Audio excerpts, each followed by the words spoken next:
Welcome to Think About It with your host, Jaden Miller.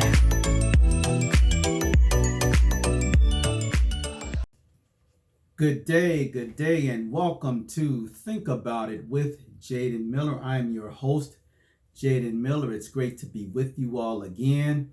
Again, I appreciate you joining and I appreciate you supporting my podcast. Please remember to like, share, and subscribe on my YouTube channel, and like, comment, and follow on your favorite podcast platform.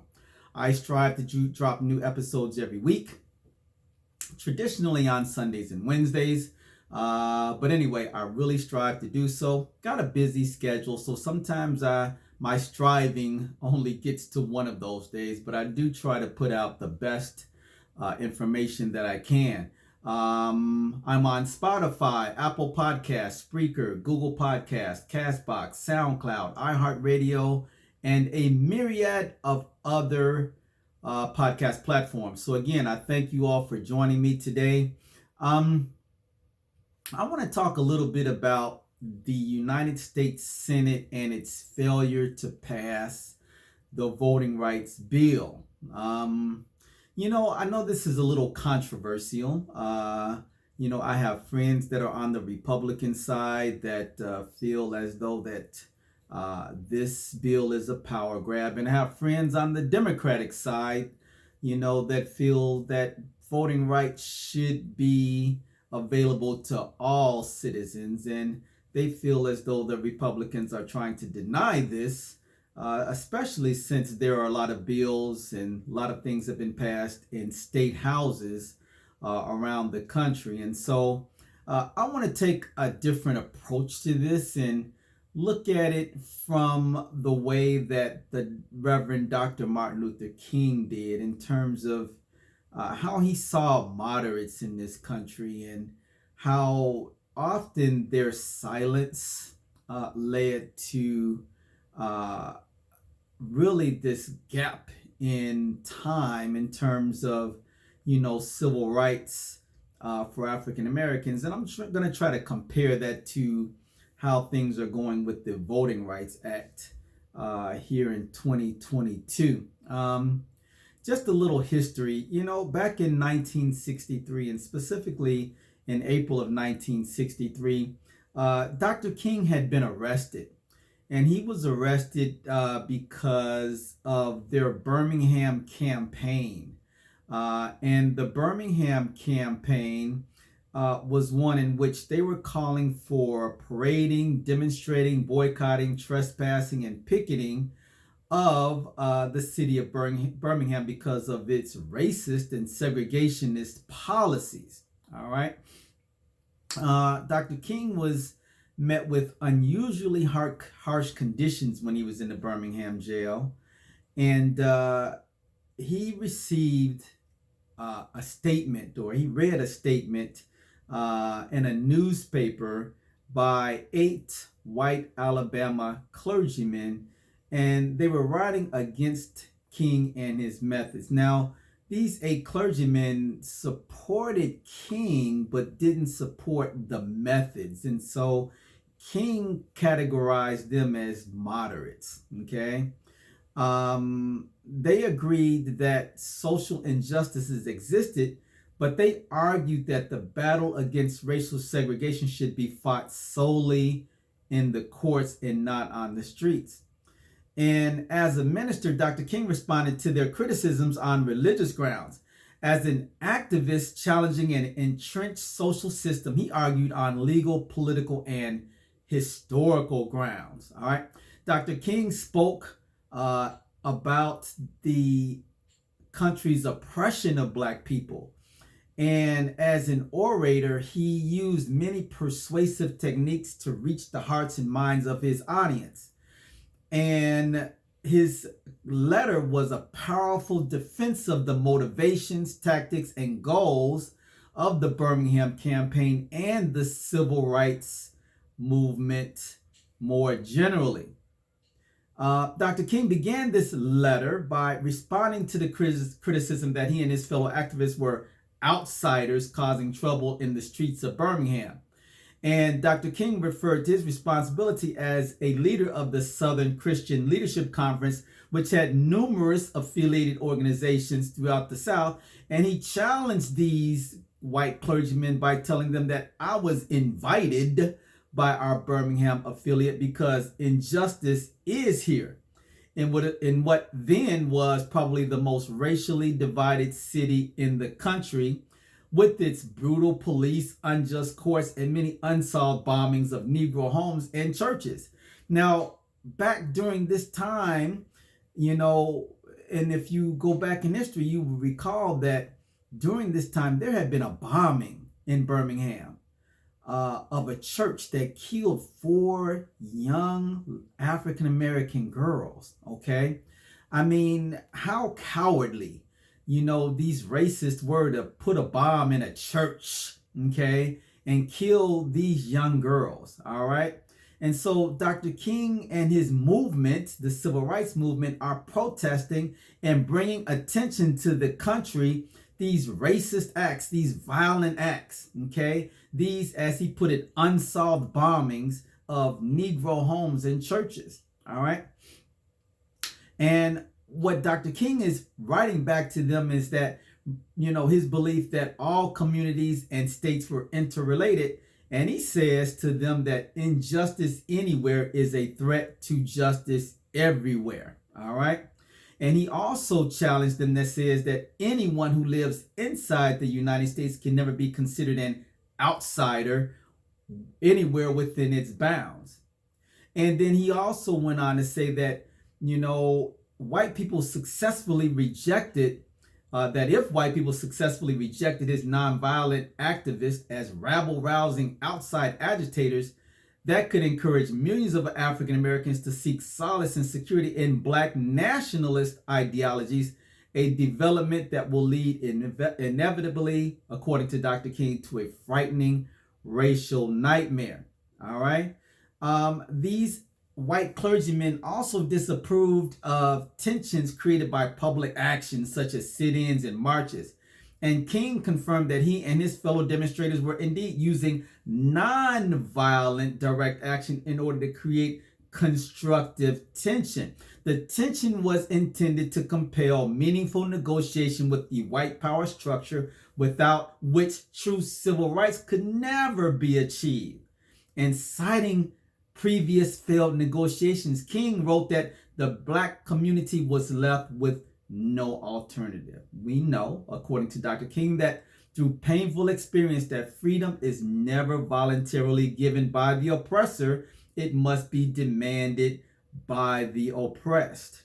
All right. So in this letter, and again, it's called Letter from a Birmingham Jail, okay, Dr. King is challenging these white moderates on their ideas and their ideologies that, you shouldn't protest. You shouldn't march. You should let the courts handle this. Well, we're going to allow racist courts to determine our freedom. How is that fair? Okay. How is that right? That doesn't even make sense. Okay. So you must take to the streets. Okay. And he's trying to remind them that, especially the Christian clergymen, that, Jesus didn't leave, rights, human rights, to the courts. Okay. Jesus was going to leave the rights of the Jewish people to Pontius Pilate. Okay. He was going to leave it to the Roman authorities. Okay. Yeah, really?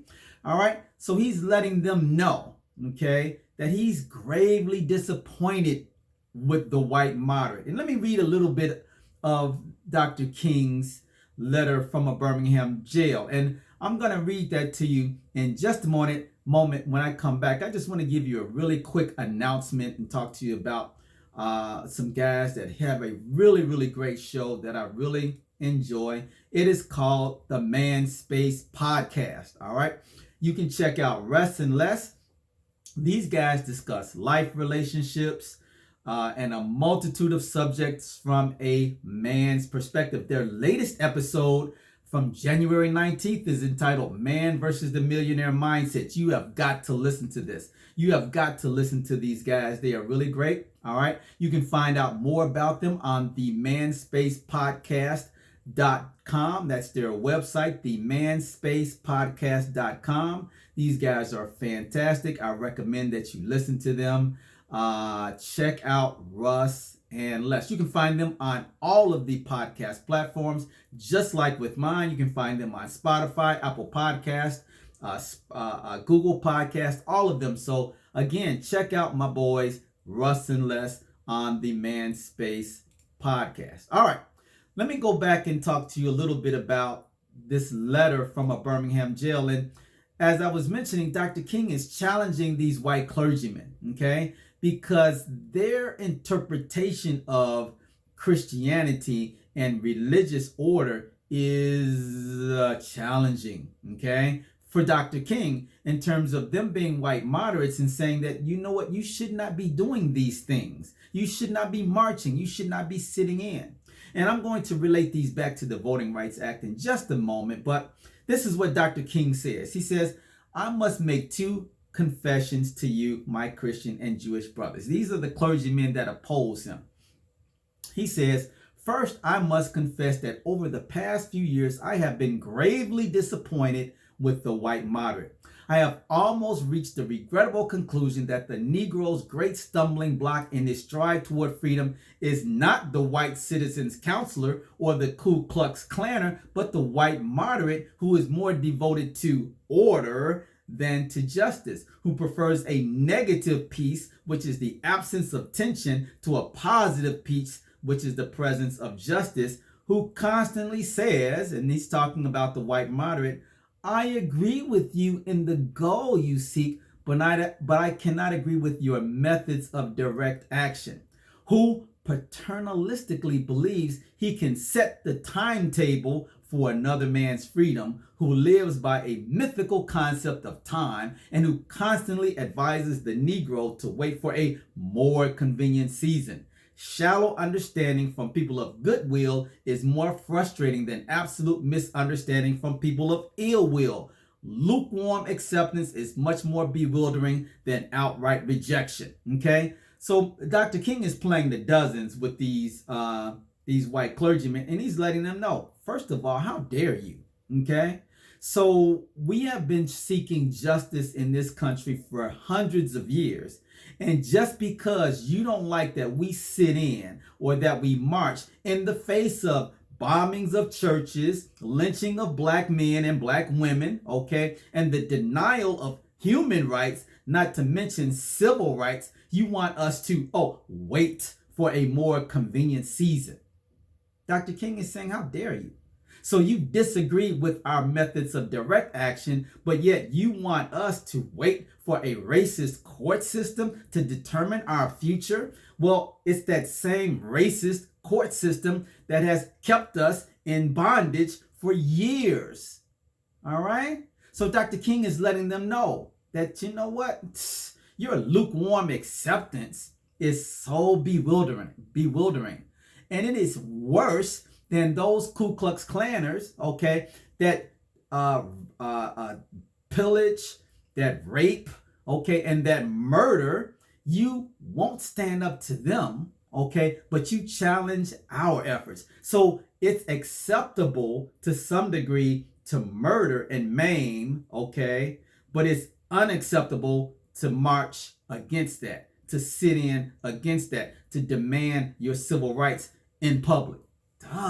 Dude, what kind of sense does that make? That's what Dr. King is trying to get across to them. He goes on to say, I had hoped that the white moderate would understand that law and order exist for the purpose of establishing justice, and that when they fail in this purpose, they become the dangerously structured dams that block the flow of social progress. You know, quite often people forget how this nation was founded, okay? All right?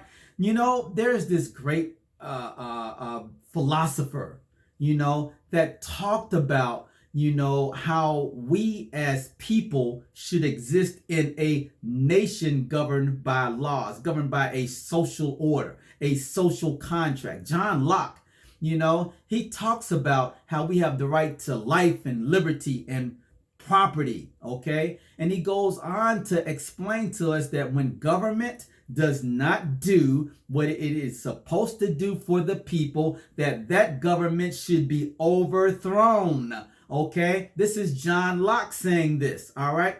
Our founding fathers decided that, we cannot be under the auspices of Great Britain under King George III because they are brutal and they are tyrants. So now here in the South, in the United States, these white moderates are saying, well, maybe you should wait. Okay.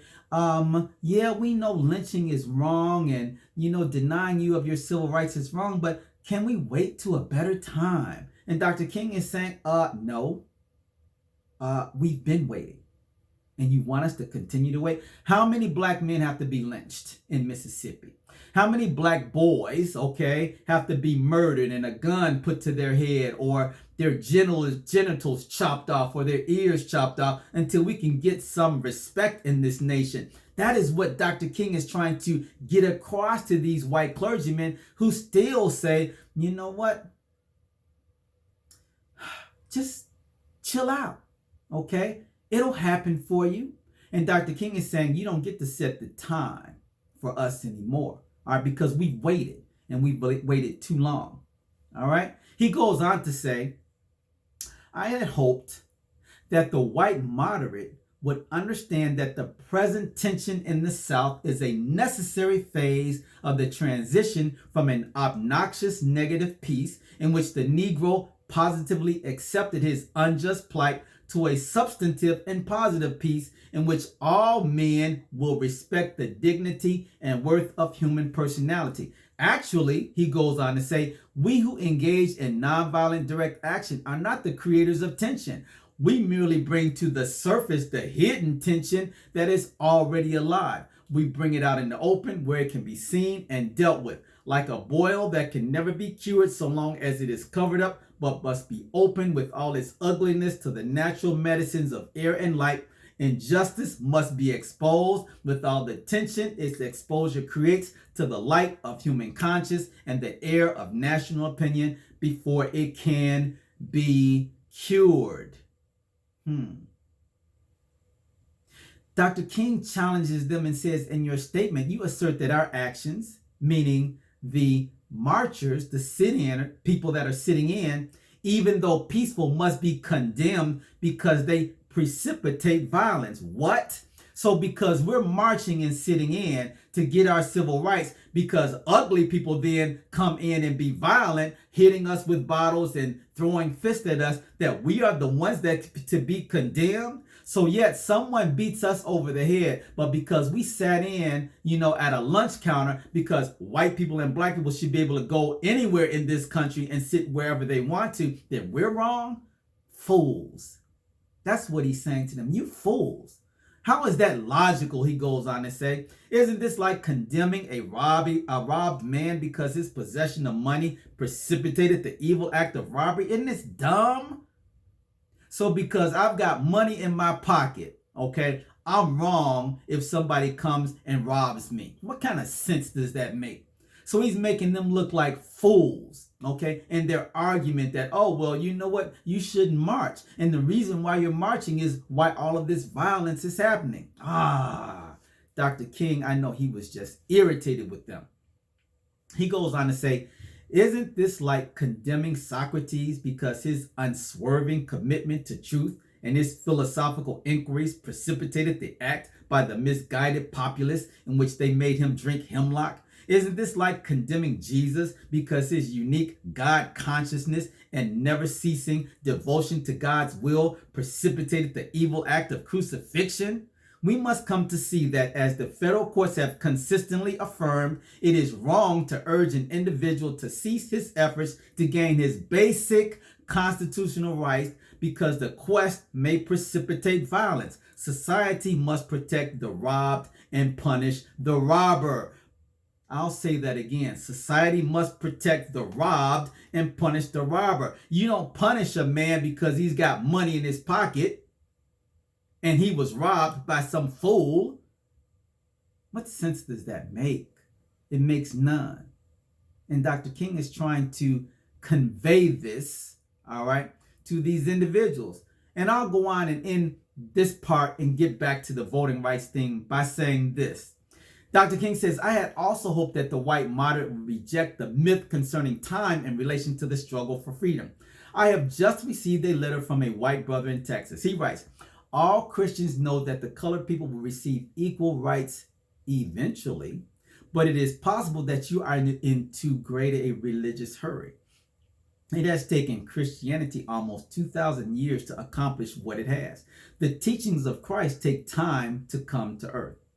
So Dr. King responds by saying such an attitude stems from a tragic misconception of time, from the strangely irrational notion that there is something in the very flow of time that will inevitably cure all ills. Actually, time itself is neutral. It can be used either destructively or constructively. More and more, I feel that the people of ill will have used time much more effectively than have the people of goodwill.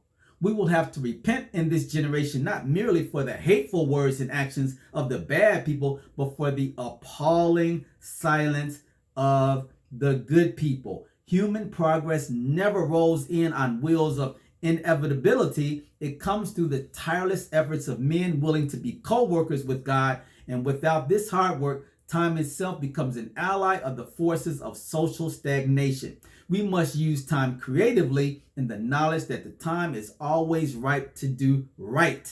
Now is the time to make real the promise of democracy and transform our pending national elegy into a creative psalm of brotherhood. Now is the time to lift our national policy from the quicksand of racial injustice to the solid rock of human dignity.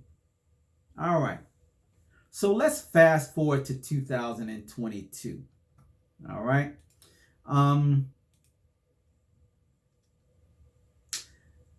So the Senate Democrats, based upon the will of their constituents, put forth voting rights legislation. Okay. And they put forth this voting rights legislation to ensure, all right, that all Americans have the right to vote. See, in 1964, there was a civil rights, 1965, there was a Voting Rights Act passed, okay, to ensure specifically that people of color did not have to, go through hoops in order to vote, okay? Because southern states were denying them the right to do so by having laws, poll tax laws and literacy laws, so that, blacks who had not reached educational levels that whites had would fail them, thus not being able to cast a ballot, and then diluting African American power to be represented in government. Okay. So now, after the previous administration and attempts now to pass laws, all right, that make it harder to vote, particularly for people of color, all right, the Democrats decide that, you know what, we want federal laws, all right, that cease Republicans from passing laws that cut black and brown voters out of the process, and thus white voters as well. All right. The Republicans say that it isn't about voting rights. They say it's a naked power grab. Really? So giving people or ensuring that people have the right to vote is a power grab. So it's not civic participation by making sure that people have increased ways to participate in something that is just a basic right for Americans, and that is the right to ensure that proper individuals represent us in government.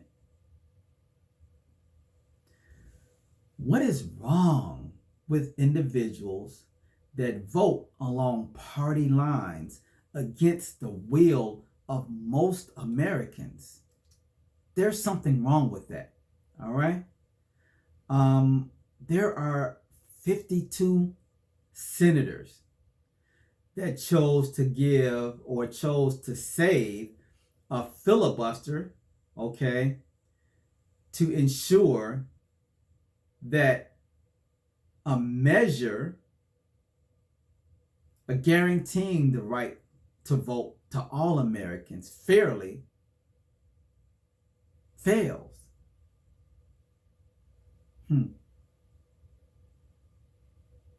Wow. The thing is, most Americans support the passage of voting rights protections.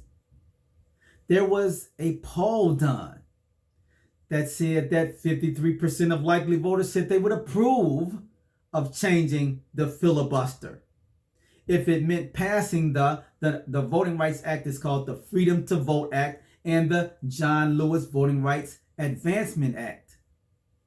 While only just 35% of respondents said they would oppose to such an action. Isn't protecting the right to vote much more important to the majority of likely voters than preserving the Senate filibuster rule? Don't people want a government that they can see working?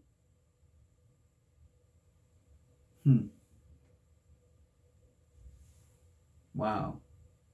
And you wonder why the approval rating of Congress is in the 20s. Very, very low. All right? Because these individuals don't do the will of the people, they do their own will. And so here we are, many, many years after the Voting Rights Act was passed. In 2022, instead of us going forward, there are individuals that want to send us backwards just to protect their power. Okay? So Senate Minority Leader Mitch McConnell calls, this Voting Rights Act a power grab. Well, it seems to me what you're trying to do is preserve the power that you have, okay? The power that you have, not the power and the will of the American people to ensure that its citizens, all of its citizens, be able to vote and to preserve democracy and the fairness of elections. So Dr. King challenged the white moderates back in the 1960s. And so these same individuals that, would deny people today of the same rights that Dr. King was fighting for back in the 50s and 60s,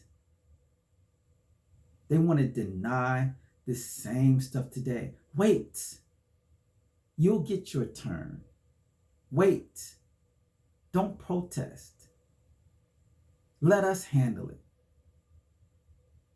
And if history shows us anything, when we allow someone that does not walk in our shoes, does not see things the way that we see things, cannot empathize or have a perspective that guarantees, okay, that all of us can participate in the wealth and the goodness of this great nation, that there is something wrong there.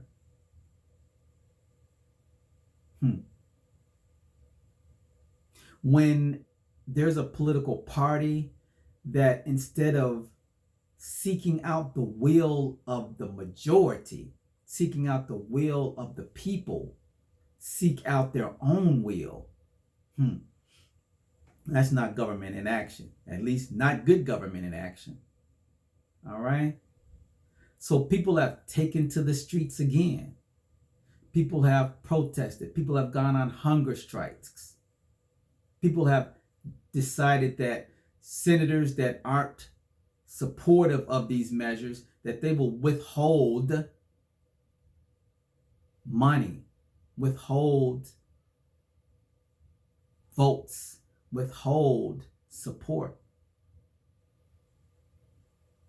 The United States is at a crossroads again, just like it was back in the 1960s. It's at a crossroad. And just as America was forced to change back in the 1960s, America is going to be forced to change its ways again, because when the will of the people is denied by individuals whose own greed,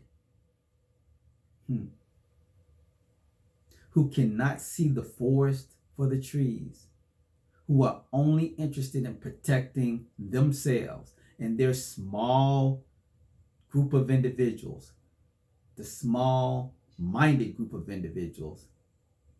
History has always shown us that when you don't look out for the good, when you don't look out for those people that are marching towards goodness, you will fail. This is Jaden Miller. I hope that you enjoyed my podcast. Think About It with Jaden Miller. Please don't forget, like, share, and subscribe on my YouTube channel. And like, comment, and follow on your favorite podcast platform. I look forward to seeing you on my next episode. Think About It with Jaden Miller. Have a great day. Thank you for listening to Think About It with Jaden Miller. Don't forget to like and subscribe to his YouTube channel, and like and follow on your favorite podcast platform.